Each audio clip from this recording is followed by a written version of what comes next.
పెద్దాయనకి పొమ్మనకుండానే పొగబెట్టేస్తున్నారా? ఆంధ్రప్రదేశ్‌లోనే ప్రస్తుతం శాసనసభకు ప్రాతినిధ్యం వహిస్తున్నటువంటి వాళ్ళలో అందరికన్నా పెద్ద వయస్కుడైనటువంటి ఎమ్మెల్యేగా ప్రొద్దుటూరు నుంచి ప్రాతినిధ్యం వహిస్తున్న వరదరాజుల రెడ్డి ఉన్నారు. అలాంటి సీనియర్ ఎమ్మెల్యే విషయంలో నారా లోకేష్ వ్యవహారం చాలా పెద్ద వివాదంగా మారుతోంది. స్వయంగా ఎమ్మెల్యే మంత్రి నారా లోకేష్ని కలిసేదానికోసం ప్రయత్నం చేస్తే ఆయన్ని కాదన్నారు, కనీసం కూడా కారవాన్లోకి ప్రవేశం కల్పించలేదు అని కథనాలు రావడం కలకాలం రేపుతోంది.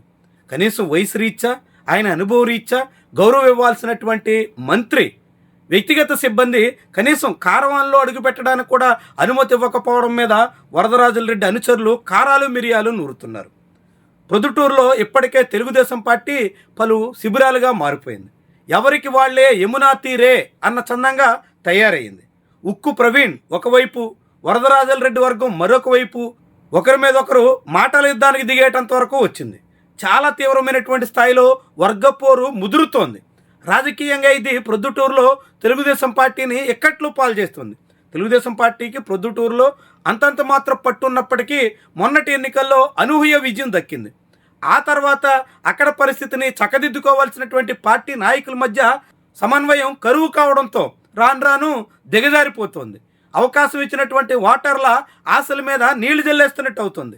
ఇలాంటి తరుణంలో ప్రొద్దుటూరులో అధికార తెలుగుదేశం అవస్థలతో కొట్టుమిట్టాడుతుంది.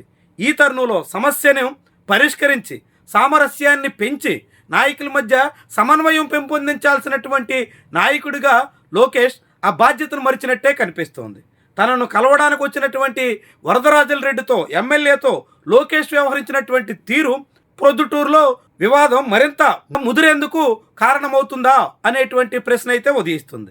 ఒకవైపు కార్వాన్లోకి ఉక్కు ప్రవీణ్ని పిలిచి ఆయనకి సమయం ఇచ్చి చర్చించి పంపించినటువంటి లోకేష్ వరదరాజుల రెడ్డి విషయంలో మాత్రం అందుకు విరుద్ధంగా సాగారు అనే ప్రచారం అనేక రకాలుగా వివాదాలకి ఆజ్యం పోస్తుంది, కొత్త సమస్యలకి కారణంగా మారుతోంది.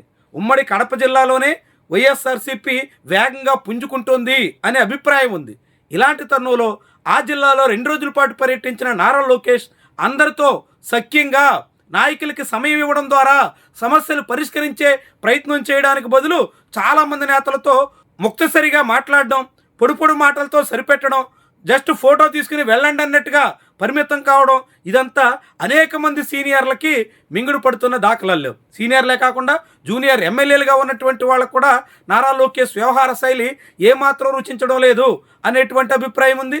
కేవలం తన వర్గీయులు తన భవిష్యత్తులో తనతో పాటు ట్రావెల్ చేస్తారనేటువంటి అభిప్రాయం ఉన్నటువంటి వాళ్ళకి మాత్రమే ప్రాధాన్యత ఇవ్వడం ద్వారా సీనియర్లని, చంద్రబాబు ఆశీస్సులు ఉన్నటువంటి వాళ్ళని అనేక మందిని నారా లోకేష్ ఖాతరు చేయట్లేదు అని కడప జిల్లా పర్యటన చాటుతోంది.